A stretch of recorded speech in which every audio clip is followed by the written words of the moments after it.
Salutations et bienvenue à Entre trois films, épisode du 20 mars 2022. Je suis en compagnie de Yogi et de Foxman. Salut les gars. Salut! Au programme cette semaine, on a des nouvelles, de nos coups de cœur, des sorties à surveiller.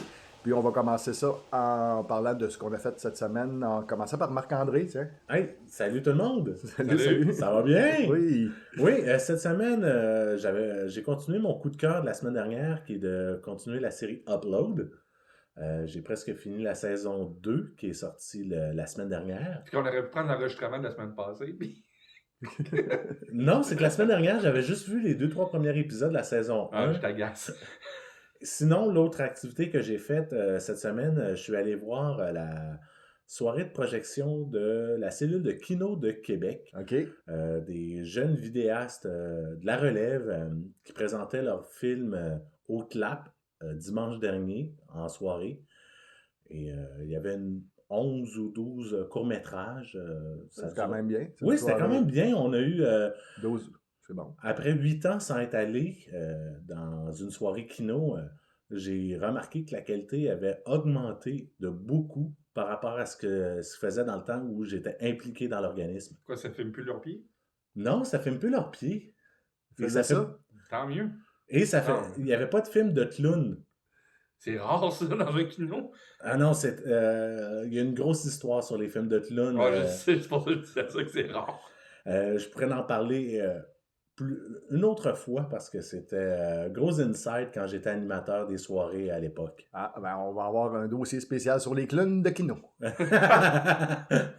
va Non, être- mais pour avoir été voir un événement qui n'était pas vraiment kino l'automne passé, Ouais, c'était les anciens de Kino. Ouais. J'avais trouvé que la qualité était débile. Ah ouais? Oh, Ouais. ouais. Il y avait un film avec des effets spéciaux, un genre de film style Jules Verne avec des effets spéciaux, là. Et on voit très bien la différence de l'époque où j'étais, qui était la fin du VHS et le mini-DV par rapport à aujourd'hui avec les caméras qu'ils ont.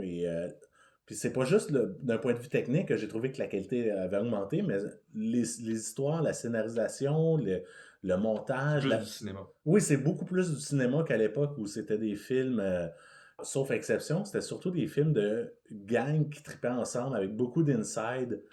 Alors que là, c'est vraiment des films pour tout le monde. Ah, c'est cool. Simon, toi, cette semaine? Ben, j'ai écouté le dernier Adrian Lyne. OK.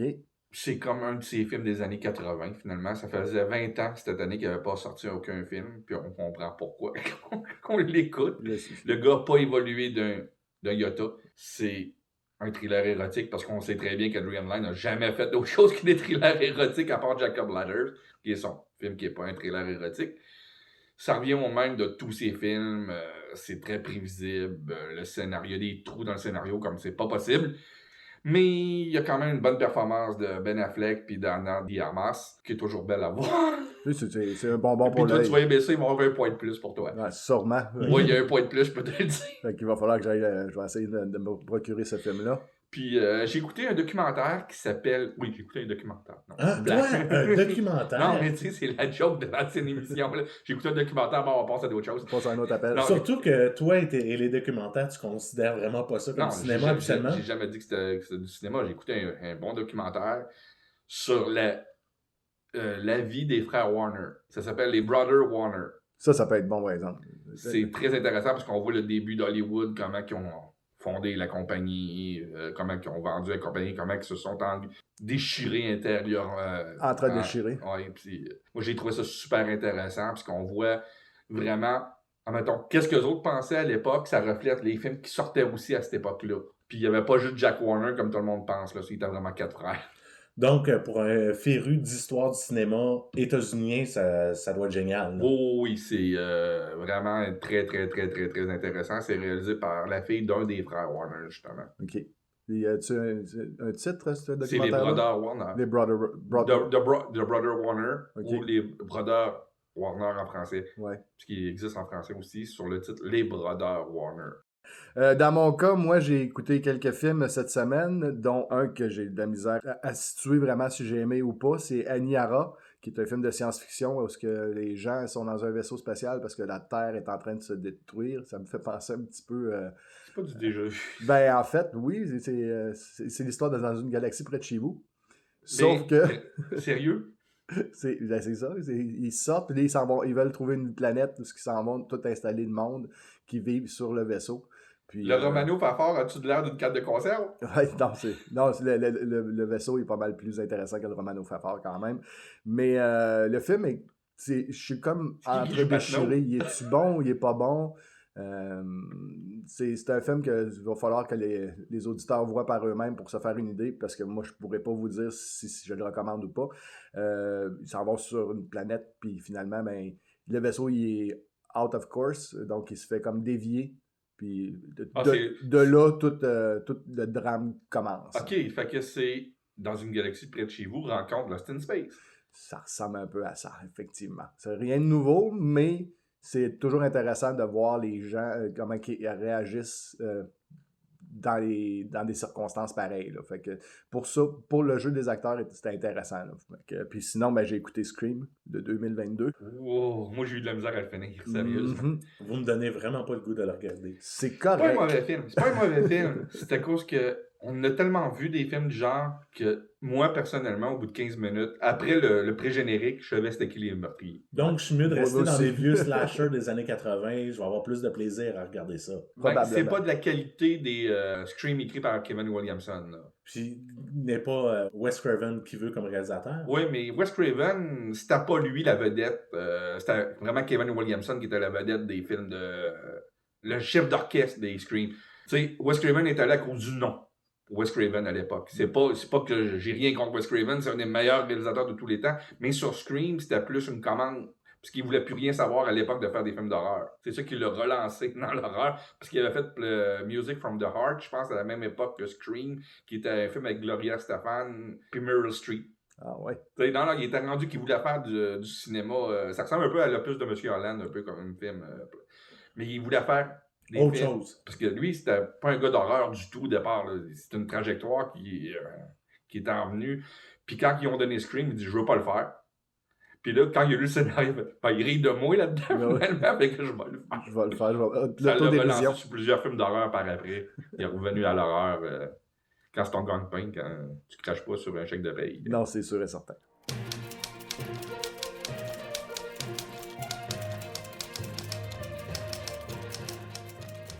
On va passer maintenant aux nouvelles.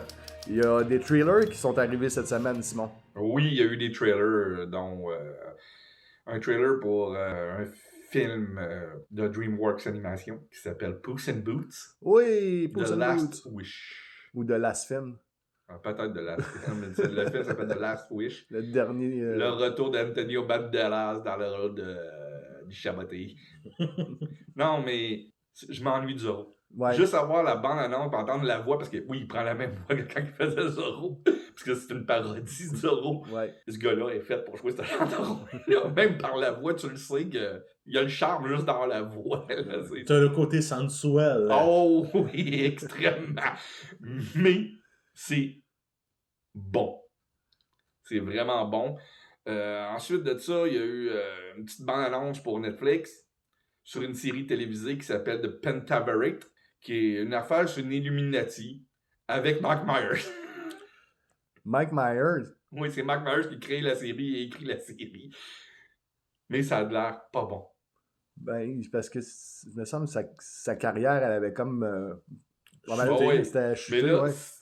Tu sais, Love Guru, ça a l'air de Citizen Kane à comparer de ça. C'est quelque chose comme ça que j'imaginais. Mais je vais l'écouter pareil parce que c'est Mike Myers. Puis je suis sûr qu'il va y avoir quelques gags. D'ailleurs, j'ai souri une fois dans l'annonce. Okay. Mais vraiment sourire, rire aux larmes. Mais sur toute la bande-annonce, je riais pas du tout, à part quand un gag. Il y a un gag, tu vois un animateur, un présentateur de télé dire une connerie débile. Je peux même la dire, là, c'est pas un spoiler, non, c'est pas un spoiler. Dans une bande-annonce, c'était quoi, qu'à un moment donné, il se passe de quoi d'épique en dehors de lui. Il dit « J'ai jamais rien vu d'aussi terrible que la dernière fois que qu'on m'a envoyé faire un reportage d'une colonie de nudistes et je me suis retrouvé à poil. » On voit le ton tout de suite. Ouais, mais c'est Mike Myers. C'est pas des gros chars, c'est Mike Myers. C'est Mike Myers. Du côté du MCU, Disney+, on ferait une bande-annonce sur Miss Marvel, qui va apparaître d'ailleurs dans le film de Marvels. mais elle va avoir une série télévisée pour la présenter avant. Moi, j'ai trouvé ça correct, mais ça me parle pas à moi. Personnellement, j'ai trouvé que ça ressemblait trop à des trucs qu'on avait déjà vus, puis ils font des hommages un peu à la John Hughes dans la bande-annonce. Puis on avait déjà vu ça dans Homecoming, Spider-Man Homecoming, du côté à la John Hughes. Très bien fait. Pourquoi le refaire? Pour une série télé. Ouais, je trouve ça un peu facile de leur part. Parlant de Marvel, on va y aller avec Disney qui a eu beaucoup de nouvelles sur eux cette semaine. D'ailleurs, à grosseur qu'ils sont rendus, c'est un peu normal qu'il y ait beaucoup de nouvelles sur cette compagnie-là, qu'on pourrait dire c'est une big movie. Oui, la première nouvelle, c'est les premières photos du film Pinocchio, qui est l'adaptation live-action du dessin animé qui se trouve être peut-être le meilleur dessin animé de tous les temps, toutes catégories. Pinocchio, c'est le Citizen Kane du dessin animé, là, au niveau animation, au niveau de tout. Encore aujourd'hui, c'est comme si que le film ne serait pas sorti en 1941. Là. Oui, il est encore très bon, il est encore d'actualité. Oui, la manière qui est faite, la réalisation technique de ce film-là, on dirait qu'il est sorti hier. Puis ils font une version live-action réalisée par Robert Zemeckis avec Tom Hanks dans le rôle de Geppetto. À ne pas confondre avec la version qui va sortir sur Netflix réalisée par Guillermo del Toro avec Ewan McGregor dans le rôle de Jiminy Cricket. Cette version-là, c'est une version purement Disney qui va être l'adaptation du dessin animé de 1941 et Tom Hanks ressemble au dessin. Le maquillage de Tom Hanks en Geppetto, t'as l'impression que c'est le dessin de... Mais on reconnaît Tom Hanks pareil. Oui, mais de la manière qui est maquillée, je pouvais pas trouver mieux pour jouer Geppetto, avec le look qu'on connaît du dessin animé de Disney. Là. Et la marionnette, c'est la marionnette Disney. Oh, ça risque d'être intéressant. Ça va être assez bien. Du côté d'une galaxie lointaine, très lointaine. Ça, c'est pour toi, Pat. D'il y a très, très, très longtemps. Oui. On a un acteur des années 80 qu'on aimait tellement dans les années 80 qui va ressurgir dans une série télévisée. Christopher Lloyd, Doc Brown en personne. Oui. Et Scrooge dans Star Trek 3 va jouer dans Mandalorian saison 3. Ça, c'est cool. Aucune idée de ce qu'il va jouer. Il n'y a personne qui sait le rôle qu'il va jouer. Mais il va jouer dans saison 3 du Mando. Ben, il va peut-être faire des voyages dans le temps. Ou se battre contre des piranhas. Non, de Zeus. Non, de Zeus. Ensuite de ça, on a une bonne nouvelle. La série Andor, de Star Wars Andor. Oui. Qui est basée sur le personnage de Cassian Andor. Que j'attends. Qu'on a vu dans Rogue One. Qui va être vraiment plus le côté sale de Star Wars, probablement, avec une rébellion, le côté vraiment rebelle qu'on n'a jamais vu. Une rébellion, il y a de la violence, il faut se salir les mains des fois, puis ça, on n'a jamais vu ça dans Star Wars. Non. Malheureusement, tout le monde sur beau puis fin dans la rébellion. Ils n'ont jamais rien fait de croche. Ils n'ont jamais tué personne pour... ils n'ont jamais fait de coup d'état. Rien. Non, on est une rébellion, mais... Une rébellion très, très gentille. Mais là, ce coup-là, on va voir le côté noir de cette rébellion-là. Puis la série est supposée de sortir en décembre ou novembre. T'es quoi? Elle est mouvée au mois d'août. Oh, elle est avancée! Elle est devancée au mois d'août. Ça, c'est une bonne nouvelle. J'ai eu peur une fraction de seconde que tu me dises que ça avait été retardé parce que moi, je l'attends, cette série-là. Vraiment. Surtout avec les nouvelles qu'on a eues la semaine dernière sur Warner qui retardaient toutes, là, on s'est dit, vont-tu la retarder celle-là? Mais quand on regarde le calendrier Disney+, ça a du bon sens. Parce que là, dans la semaine prochaine, on a Moon Knight. Quand Moon Knight va finir, on va avoir Obi-Wan. Miss Marvel va arriver à cheval pendant Obi-Wan, au mois de juin. Ce qui fait qu'elle va dévier vers le mois de juillet. Puis au mois d'août, on va pouvoir... C'est juste pour que leur calendrier ait plus de fluidité qu'ils font ça. Mais c'est quand même très, très, très bien. Encore du côté de Disney+, ils ont finalement le 16 mars mis en ligne les séries de Marvel de Netflix, mais pas de traduction. Comment ça, pas de traduction? Ben, en tout cas, pas en français. Ah, pas de français? Non. On peut juste regarder ça en anglais. Oui, puis j'ai fouillé. Moi, ça m'a titillé un petit peu. Ben oui. Parce que moi, j'étais allé voir la qualité d'image, voir s'il y avait une différence, puisque le générique, c'est plus marqué Netflix. Puis, je voulais voir la print, c'était quoi la différence entre la print Netflix que j'avais déjà vue, puis la print Disney. Et c'est à cause que Netflix a payé pour les traductions. Fait qu'ils ont gardé. Ils ont gardé. Aïe, aïe. Ils ont gardé le show, mais ça va sûrement se régler très bientôt. Il va y avoir un beau petit chèque de... Un chèque de plus. que Disney vont faire à Netflix. Non, parce qu'ils ne refont pas les traductions. Là. Ça va se régler assez vite. J'imagine que oui. On l'espère. Ouais. En parlant de Netflix, T'avais pas la nouvelle sur Samuel L. Jackson? Je sais que tu nous avais parlé qu'il y avait de quoi, mais tu Oui, nous avais pas dit c'était quoi encore. Samuel L. Jackson, il tourne 3 projets pour Marvel en même temps dans les mêmes studios. Ça veut dire qu'il change de soundstage à soundstage à soundstage pendant la même journée. Il fait 3 films. Non, une série et 2 films. Une série de 2 films. Il fait Secret Invasion. Ouais. Ensuite de ça, il fait Ant-Man and the Quantumania. Et il joue dans The Marvels. La seule qui est une surprise vraiment, c'est Quantumania, parce que The Marvels, il avait joué dans Captain Marvel, la première opus, fait que c'est un peu normal qu'il soit redirigé dans The Marvels. Mais le fait qu'il joue dans Quantumania, tant mieux. Moi, voir plus de Nick Fury. Personne qui va se plaindre. Vraiment pas.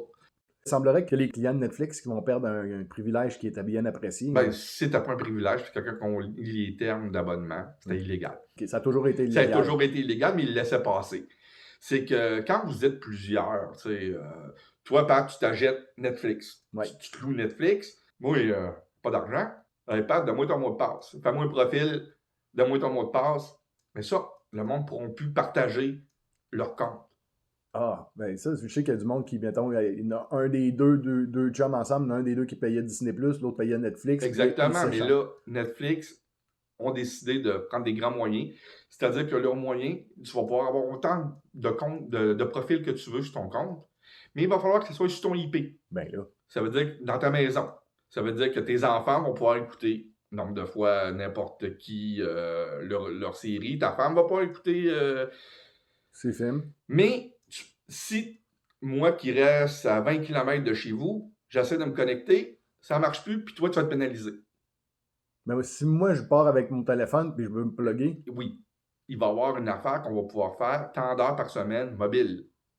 Ben, j'espère, parce que sinon, ça fait plus de sens. Hein. Non, mais tu sais, mettons que tu t'en vas dans un hôtel avec tes enfants, tu veux que les enfants se connectent, tu vas pouvoir, mais tu vas avoir tant d'heures mobile. Ça veut dire que tu ne pourras pas le mettre, mettons, sur une plateforme de télévision normale ou ça va être sur le téléphone ou sur la tablette.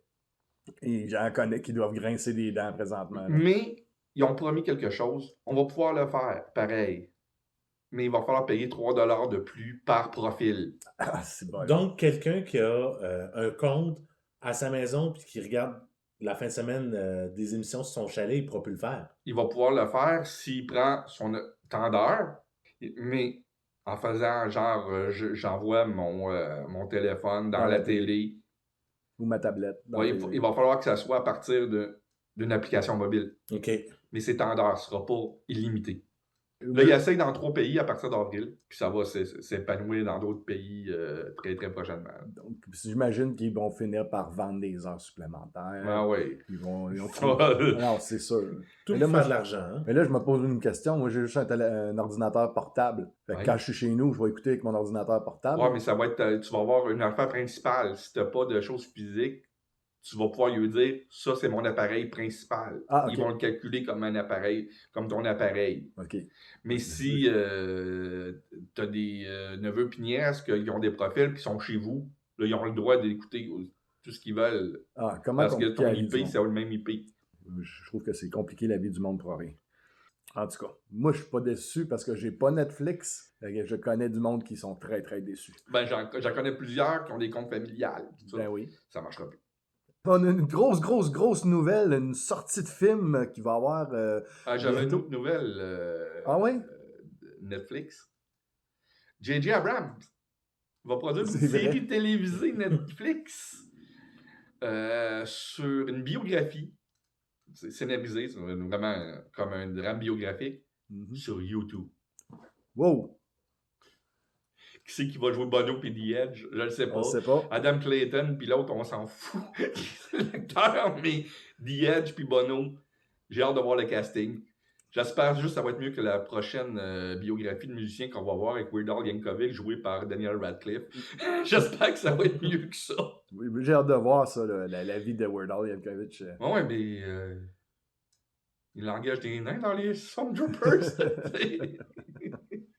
Non, mais tu sais, Daniel Radcliffe, on s'entend qu'il n'y a pas la grandeur à Weird Al, non, c'est vraiment... bon. Le physique non plus. C'est le cinéma. La magie du cinéma. Non, mais YouTube va avoir sa série télévisée. Non, pour Daniel Radcliffe, 3 lettres. CGI. Je pense que ça va être mon running gag. CGI. CGI. Il fait de la publicité pour une compagnie de... Ouais, parce que il reçoit le ça, monde qui ne comprenne pas CGI, c'est pour CGI. Ouais, parce que CGI, c'est une compagnie d'assurance. Computer Generated Imagery. C'est mon côté francophile. Il doit y avoir un vrai terme en français que CGI, parce que CGI, c'est vraiment en anglais. C'est Computer Generated Imagery. Il doit y avoir un vrai terme en anglais. En français, c'est-à-dire. La grosse nouvelle, donc, on est bon, là? Oui. Trêve de blabla et de... La grosse nouvelle de cette semaine, c'est pas vrai, c'est pas une grosse nouvelle. C'est un film qui sort sur... Ah, moi, je trouve ça gros. C'est gros. Ah, c'est très gros. Ouais, mais il me semble que les pots étaient tout petits. Ouais, et jaune. Ça va être... c'est un film sur Play-Doh. Oui, la pâte à modeler en film. J'en peux plus. Excusez-moi. Quand il passait, je suis mort de rire. La stupidité n'a plus aucune fin à Hollywood. John M. Chu qui nous a donné Jem et les hologrammes. Ouf! Et G.I. Joe Retaliation, pour ceux qui se demandent c'est lequel de Retaliation, c'est celui avec Bruce Willis et The Rock. C'est pas le meilleur. Non, c'est pas le meilleur, mais c'est pas le pire non plus. Non, mais il faut dire que dans les derniers temps, John M. Chu a quand même fait In the Heights l'année dernière, puis Crazy Rich Asian, oui, qui étaient quand même des bons films. Mm-hmm. Mais là, Play-Doh. Ouais, mais Play-Doh, ça va dans sa gamme Jem et les hologrammes un petit peu. Ouais, c'est ça. Mais Play-Doh, tu sais, regarde. De la pâte à modeler. Un film de la pâte à modeler. Ben, les possibilités sont infinies. Ça va-tu être en 3D ou en stop motion? Ça va être en stop motion, ça serait meilleur. Oui. Puis surtout que ça s'est déjà fait des films en Gumby. Tu sais, ça a déjà été fait des films en pâte à modeler comme ça. Là. Oh oui, mais un film sur une franchise de pâte à modeler. Ça va être intéressant à voir, je pense. Ça va être quand le prochain film Crayola? Ben là, ça pourrait se faire, ça. Des petites faces sur tous les petits crayons. Puis là, ils s'astinent à savoir c'est qui la plus belle couleur. Ah, c'est Sausage Party version crayon. C'est ça. Non, mais là, sérieusement, la grosse nouvelle de la semaine, c'est MGM qui a été vendu à Amazon. Oui. Ça, c'est une grosse nouvelle. Ben, ça fait longtemps que ça avait été vendu, mais là, ça a été approuvé cette semaine. Il faut dire que c'est très, très gros. C'est 8,5 milliards. Mais quand on analyse la nouvelle, parce que le monde, tous les outlets, toutes les choses, les fils de presse disent qu'il va y avoir un catalogue incroyable. Mais quand on analyse vraiment, ils vont acheter du vin. 8,5 milliards pour du vin. Parce que je vais vous l'expliquer. Depuis 1986, le catalogue MGM n'existe plus. OK. Ils ont fait des films depuis 1986 quand même. Oui, mais il y a certains films qui... parce que le problème, c'est qu'ils ont eu plusieurs propriétaires depuis cette époque-là aussi. Qu'est-ce qui est arrivé en 1986? MGM était dans un gros caca, financièrement. Ils ont vendu leur catalogue à Ted Turner. Ted Turner était déjà propriétaire ou dans les propriétaires de Warner Bros. Il a inclus le catalogue MGM dans Warner, ce qui fait que Magicien d'Oz, Gone with the Wind, autant n'importe le vent, je voulais dire, tous les gros classiques de la MGM, tous les musicals appartiennent à Warner. Oui, on a tout le temps le Léo le lion au début des films parce que c'est le prestige, mais ces films-là, puis il y a plusieurs films de James Bond que les droits de distribution appartiennent à Fox. En réalité, Rocky est rendu qu'il appartient à Warner Bros. Depuis quelques temps. En réalité, Rocky, ils ont Rocky 2, Rocky 3, Rocky 4, Rocky 5. Ils n'ont pas le premier. Ils n'ont pas le premier, puis ils n'ont pas Rocky Balboa, puis ils n'ont pas les Creed. Tu sais, c'est bizarre. Puis ils n'ont plus de studio depuis 1986 aussi. À cause que quand je t'ai dit qu'ils étaient dans le caca, ils avaient vendu le studio à Lorimar. Lorimar Télévision, même. Fait que, qu'est-ce qu'ils produisaient, celui-là, à cette époque-là? Où est-ce qu'on tournait les films de Gene Kelly et tout ça? Là, ils tournaient Dallas. Ah, dans ces studios-là. Oui, je veux dire, ça avait vraiment baissé. Lorimar avait vendu à Warner. Warner avait vendu à Sony, puis Sony sont propriétaires depuis ce temps-là du studio. MGM Studios. Ce qui fait que MGM n'est qu'un catalogue d'environ 500 films présentement. Amazon a acheté à peu près 500 films. Pour 8,5 milliards. Ils ont acheté le nom. Ils ont acheté le prestige. Parce que là, les films Amazon Studios, à cette heure, vont pouvoir les rebrander. Mais Metro Goldwyn Mayer present. Puis avec le lion au début du... Au début du film, ouais. C'est ça qu'ils ont acheté finalement. Parce qu'en réalité, c'est plus un vrai studio, c'est une compagnie de distribution aujourd'hui, MGM, qui ont juste un building de 6 étages à Beverly Hills. Ils n'ont pas de studio, ils n'ont rien. C'est juste, nous, on produit des films. Mais c'est la gloire d'Hollywood. Il faut dire que MGM a une historique, une des plus importantes historiques dans l'histoire d'Hollywood. Mais il n'y a personne qui va vous le dire, ça. C'est vraiment, Jeff Bezos a acheté le nom. Il a acheté un lion. Oui. Ça coûte cher, des lions, à cette heure, hein? Non, mais quand on y pense, parce que là, j'ai vraiment regardé sur le trou les droits d'auteur, puis qu'est-ce qui vaut de l'argent? Ils l'ont pas. Puis c'est pas juste Warner qui a des films d'MGM. Le studio Canal ont certains films d'MGM que c'est eux autres qui distribuent. C'est sûr qu'à chaque fois que Warner ou que Studio Canal font un re-release d'un des classiques Disney, pas Disney, MGM. Disney est tellement gros en ce moment. Il donne un chèque de paye quand même à MGM à cause qu'il utilise le lion au début. Il y a de l'argent qui rentre à chaque fois, mais tu sais, comme 2 millions au titre de l'espace, ça appartient à Warner Bros. C'est produit par MGM. Sing in the Ring, c'est distribué par Warner Bros. Ça start. Tu sais, comme j'ai dit, Autant n'importe le vent, Le Magicien d'Oz, tous les gros films qu'on peut penser de l'histoire d'MGM appartiennent à d'autres personnes. Il lui reste certains films, juste pour les James Bond. J'ai checké les droits d'auteur. Devinez combien de James Bond ils ont. Je dirais maximum 5. T'es très proche. Ils ont les films de Pierce Brosnan. Juste ça? Oui. Ouais. C'est pas... Puis c'est eux autres qu'ils ont tous produits, là. Mais ils ont les films de Pierce Brosnan qui ont les droits. Ce qui veut dire 5. Tu sais, même, justement, No Time to Die, il appartient à Universal. Ils mettent le logo MGM au début à cause qu'une partie des droits appartiennent à MGM. Tu sais, ben, des droits, c'est à cause des contrats plus que des droits d'auteur, là. Mais c'est Universal qui a distribué. D'ailleurs, il avait mis la Terre, puis il avait fait le logo de James Bond avec la Terre au début du Universal. Ça m'avait marqué en salle. Parce que vous pouvez voir le logo de Universal au début de James Bond, ça me fait... Ça fait gratter la tête un peu. Exactement. Mais c'est vraiment dommage. Parce que, tu sais, MGM mérite mieux que ça quasiment. Tu sais, moi, ça me fait de la peine.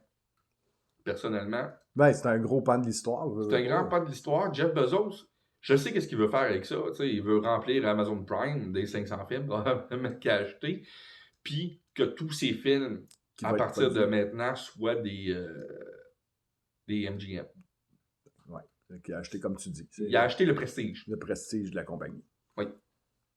Sur une note un peu plus triste, on a perdu un grand acteur de talent cette semaine. Oui, au-delà du réel, la Black Widow.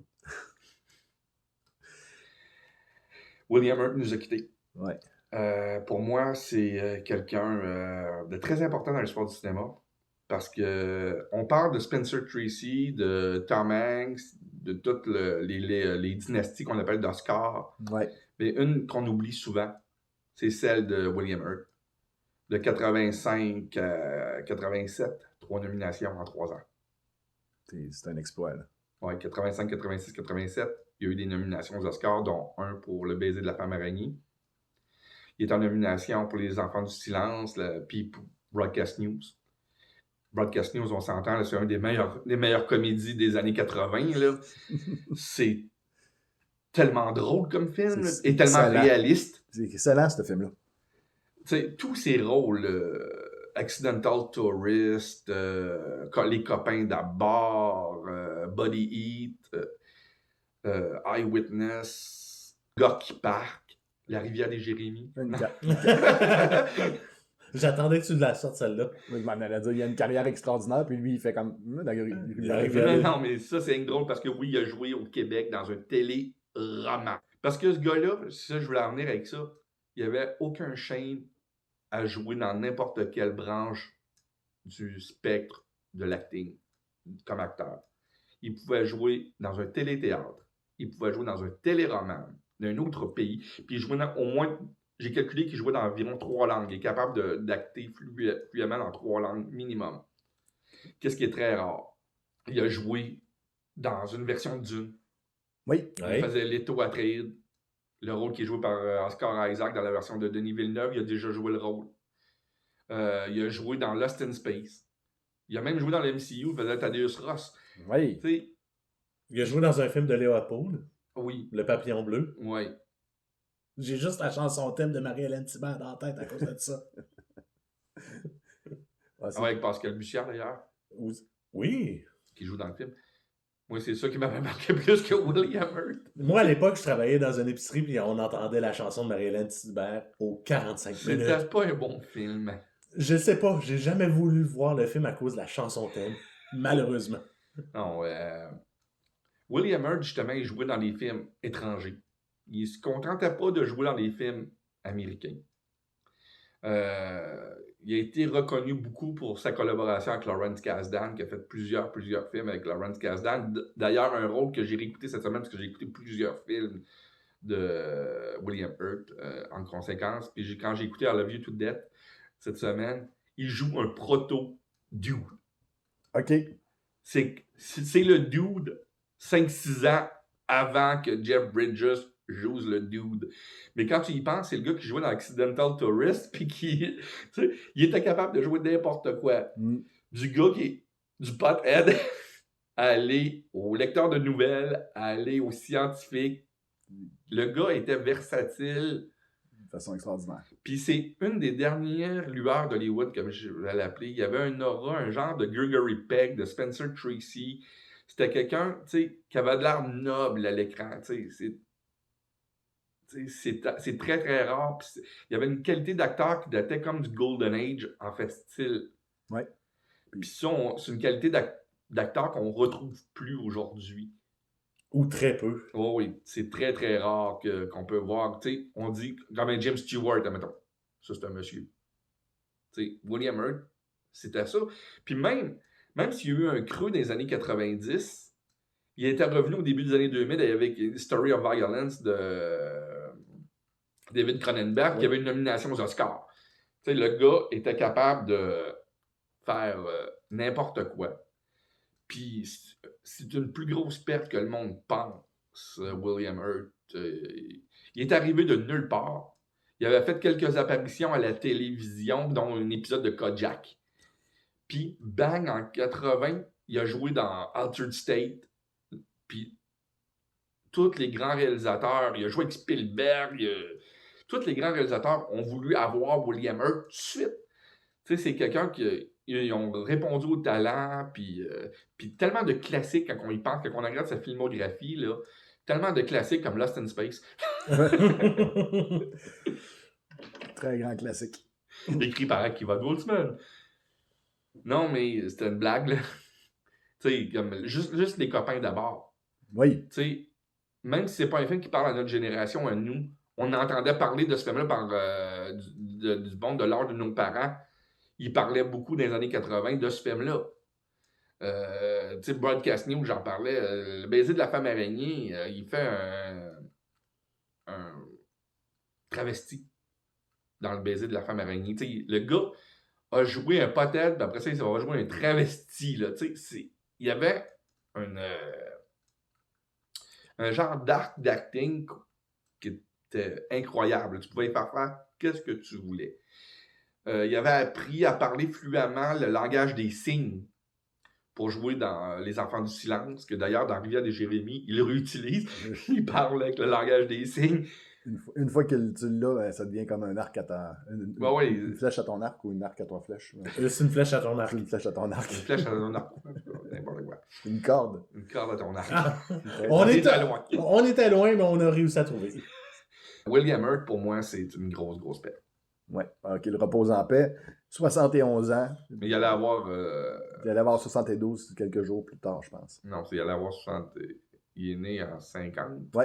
Ça, il allait avoir 72 la semaine prochaine. Cette semaine, je pense que le 24 ou le 22. Bon, ben, c'est ça. On va faire une minute de silence.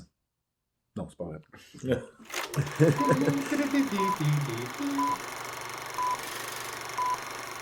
On a-tu des sorties à surveiller cette semaine, Marc-André? Cette semaine est sorti en salle le film X de Ty West, un film d'horreur à ce que j'ai pu comprendre. Pour dire c'est quoi le film exactement, c'est un slasher movie qui se passe dans les années 70. Moi, j'aime que ça se passe dans les années 70 parce que ça fait très slasher. Et c'est l'histoire d'acteurs porno qui veulent faire le Citizen Kane du porno. Mais tu sais, un vrai film, là, le gars se croit, là. Puis, ils louent une cabane dans un champ, mais ils disent que c'est pas pour tourner un grand film. Ils disent pas que pour tourner un porno, mais en réalité, ça commence à y aller, puis il paraîtrait qu'il y a des scènes très X dans le film. Oh! Mais il y a un genre de Jason Voorhees, parce que là, c'est là que le slasher embarque.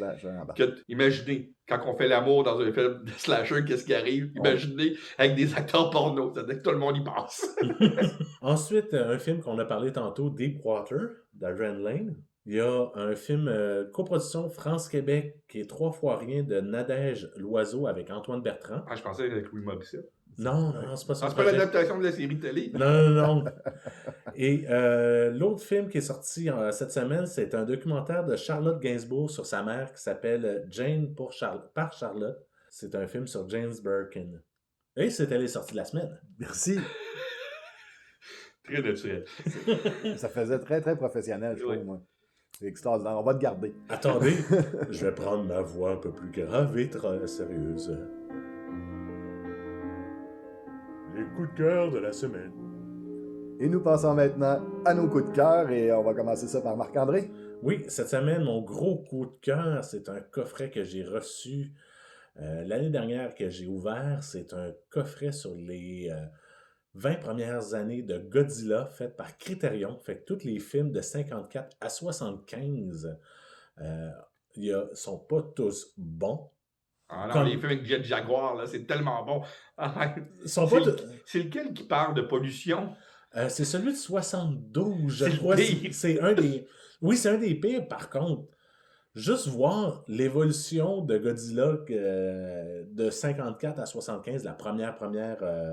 du sérieux au ridicule. Du sérieux au ridicule qui revient au sérieux à la fin avec les méga Godzilla, entre autres. Pour ça, sérieux, ton méga Godzilla? Disons que le traitement est un petit peu plus sérieux que loufoque. Comme Jet Jaguar qui était... ou l'autre où c'est l'histoire d'un enfant qui se fait battre.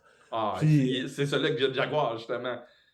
Il crée le personnage dans sa tête de Jet Jaguar. Oui, de celui-là, puis t'as l'autre aussi avec l'espèce de créature qui mute à cause de la pollution.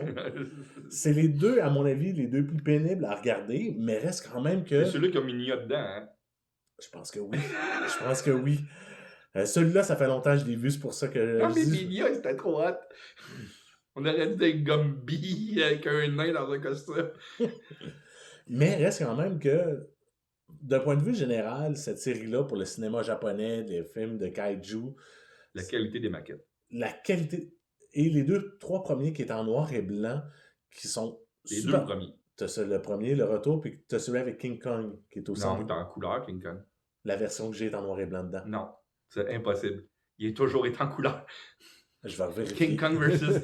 Godzilla est en couleur. C'est le premier filmé en 2.35. Je vais revérifier. Ça va être à revérifier. Oh oui! Simon, ton coup de cœur? Mon coup de cœur, c'est une série télévisée d'Adam McKay qui nous a donné le film que je me rappelle jamais du nom, Don't Look Up, je pense. Le film avec Leonardo DiCaprio. Ils viennent de sortir une série télévisée qui s'appelle Winning Time, The Rise of the Lakers Dynasty, qui raconte l'histoire des Lakers de Los Angeles des années 80. Le temps où c'était vraiment big, là. Oh oui, le temps de Magic Johnson, Kareem Abdul-Jabbar, puis tout ce monde-là. C'est tellement bien écrit. Tellement bien fait. Même la réalisation technique, ils ont mis un grain années 80 dans l'image. Ah, c'est cool. Tout est là. Les acteurs sont bons. L'acteur principal, c'est John C. Reilly, qui est un acteur formidable. Tant qu'à moi, il fait un gars, justement, l'histoire, ça commence de même. Il fait un genre de crosseur qui décide d'acheter. Son rêve, c'est d'acheter les Lakers. Puis il a finalement réussi à faire des crosses à acheter les Lakers. Puis l'histoire commence justement pendant qu'il est en train de processus d'achat des Lakers. Il veut repêcher un certain Erving Johnson qui se trouve être Magic Johnson. Puis l'establishment des Lakers veulent pas qu'ils prennent Magic, ils veulent qu'ils prennent un autre joueur. Puis Puis lui, il voit l'avenir, il nous faut une star, on est en Hollywood ici, il nous faut une vraie star. Fait que Magic, Hollywood, ça va fitter. Ouais. Puis il t'a une scène, ils ont reproduit une scène d'un film dedans. Parce que la première fois qu'on voit Kareem Abdul-Jabbar dans la série, c'est pendant le tournage de Airplane. Puis ils ont reproduit une scène de Airplane. Pour introduire le joueur. Oui. Ah, c'est bon. Moi, j'étais là, rien qu'à voir, c'est la reproduction de la scène. C'est parfait, c'est drôle, c'est méta, mais c'est très intelligent pour amener un personnage, une introduction d'un personnage qu'on découvre plus tard comment il est réellement dans la série. Mais de le voir qu'il s'en fout d'être acteur, c'est son agent qui l'a dit, tu vas faire de l'argent, tu vas jouer en 2 saisons, tu vas jouer dans un film. De mon côté, mon coup de cœur, c'est un film qui avait comme passé sous le radar de bien des gens. C'est un film qui s'appelle I Think We're Alone Now, un film de 2018 avec Peter... Réalisé par Debbie Gibson? Non, pas vraiment. Avec Peter Dinklage, Elle Fanning, tu m'as remis la chanson dans la tête. Merci, tu m'as enlevé Marie-Hélène Thibert. Donc, le film est avec Peter Dinklage, Elle Fanning, Charlotte Gainsbourg et Paul Giamatti. Il y a des gros casting là-dessus. Ils sont juste 4 dans le film, de toute façon.